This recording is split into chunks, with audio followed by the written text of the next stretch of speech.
भी हमारे साथ हमारे स्टेट हेड जुड़ चुके हैं। वीरेन जी, कुछ पता चल पाया कि वो आखिरी 17 सेकंड के भीतर क्या हुआ था कि इतना बड़ा हादसा हो गया कि पूरा देश और दुनिया आज स्तब्ध है? उन आखिरी 17 सेकंड्स की कोई थ्योरी पता चली, हुआ क्या था? देखिए, दुनिया से लगातार ऐसी खबरें आ रही हैं जो दुखी करती हैं। बीती रात इजराइल ने तेहरान पर हमला किया जिसमें कई सारे लोग मारे गए और भारत इतने बड़े विमान हादसे के दुख में डूबा हुआ है। मानवीय जिंदगी के लिए ये पिछले कुछ दिन बड़े कठिन गुजरे हैं पूरी दुनिया में, लेकिन हादसे के बाद फिर से नया जीवन शुरू करना, आगे बढ़ना इंसानी ज़रूरत है। विमान एक ऐसी चीज़ है, जब उसका हादसा होता है तो हमें मानते हैं कि अब शायद ही कोई बच पाएगा, लेकिन ऊपर वाले ने यहाँ भी चमत्कार किया है, एक व्यक्ति बच के निकल आया है। जहाँ तक बात आती है कि AI-171 बोइंग जो ड्रीम लाइनर विमान था, उसमें कोई कॉन्स्पिरेसी है, कोई आतंकी मामला है, कोई इंटरनेशनल साजिश है, इन सब पर लोगों का ध्यान नहीं है। लोगों का ध्यान यह है कि किस तकनीकी खामी की वजह से ये विमान गिरा है। इस बात की जानकारी जनता के सामने आनी चाहिए, क्योंकि इस देश में बैठा हुआ व्यक्ति, एक एक व्यक्ति तक सोशल मीडिया के माध्यम से, टीवी के माध्यम से जानकारी पहुंच चुकी है। अब वो इसके कारण को जानना चाहता है। हमने बहुत सारे विमान हादसे देखे थे, लेकिन इस हादसे ने पूरे देश को झकझोर दिया है और कहा जाए तो पूरा देश इस समय मातम की स्थिति में है।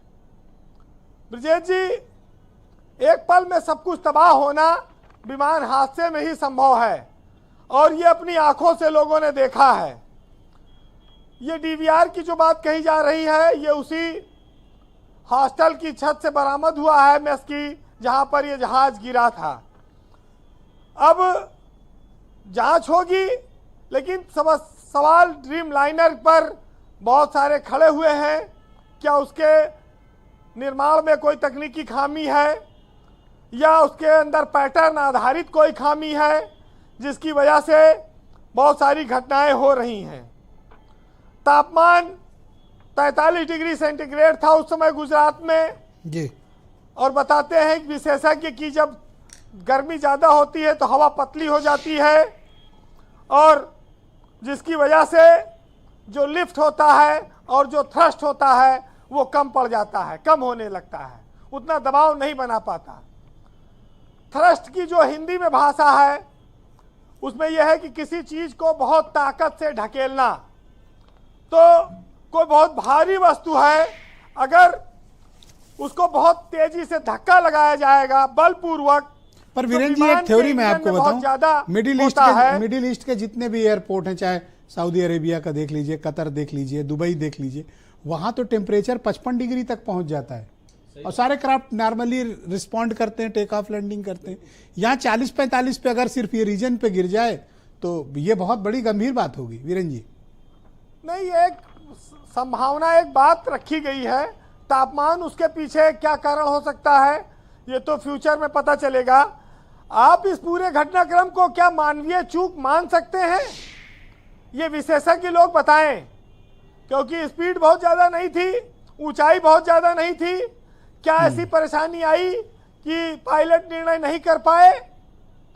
और ब्रिजेश जी, हम लोग तो 5 लीटर के अगर पेट्रोल के गैलन से कहीं आग लगाई दी, पूरे इलाके में आग लग जाएगी, कंट्रोल नहीं होगी, कितने लोग उसी में जल जाएंगे।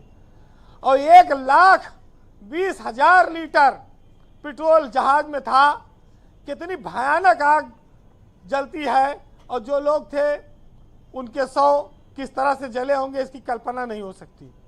जो आग की लपटें हैं उनके सामने कोई टिक नहीं सकता। इतना विभत्स हादसा, कितना तांडव आग ने मचाया, इसको देख सोच कर जो है रूह कांप जाती है। लेकिन जांच शुरू हो चुकी है, हम लोग ये मानते हैं कि कोई ना कोई राह निकलेगी, कोई ना कोई सच्चाई आएगी। दुनिया में विमान हादसा ना हो, इसके लिए कोई ऐसा फुल प्रूफ सिस्टम नहीं है। कि कोई ये श्योर कर दे कि अब नहीं होगा।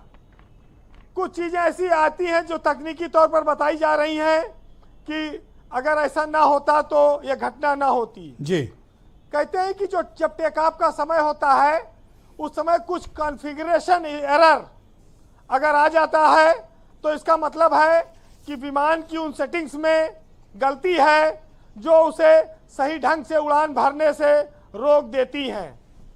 जी वीरेन जी, इसमें बताते हैं कि अगर फ्लैग्स गलत सेटिंग हो जाए, थ्रस्ट कम हो, समय से पहले अगर टेक ऑफ हो जाए या रोटेशन का जो सिस्टम है या लैंडिंग गियर ना उठा हो, जैसी गलतियां शामिल होती हैं, ये विमान के ये सभी चीज़ें विमान के उठने और उसकी ऊंचाई पकड़ने की क्षमता पर असर डालती हैं, जिससे विमान स्टॉल करने लगता है या वो अपना नियंत्रण खो सकता है। जो विशेषज्ञ बताते हैं, हम लोगों को तो इतनी जानकारी नहीं है। हम लोग तो एक चीज़ और पूछेंगे, एयर कमोडोर साहब बैठे हैं कि एक विमान आया दूसरा गया, रेस्ट करने का मौका नहीं मिलता, साफ सफाई भी नहीं होती, उधर पैसेंजर उतरे और उधर दूसरी ओर से भरा जाए लगे विमान में, नीचे उधर उतर के बस में बैठे, इधर फुल हो गया 5 मिनट में। तो इससे क्या विमान के मेंटेनेंस पे, संचालन पे, उड़ान पे कोई असर पड़ता है कि नहीं, ये सब बातें हम लोगों को ज्यादा समझ में नहीं आती हैं।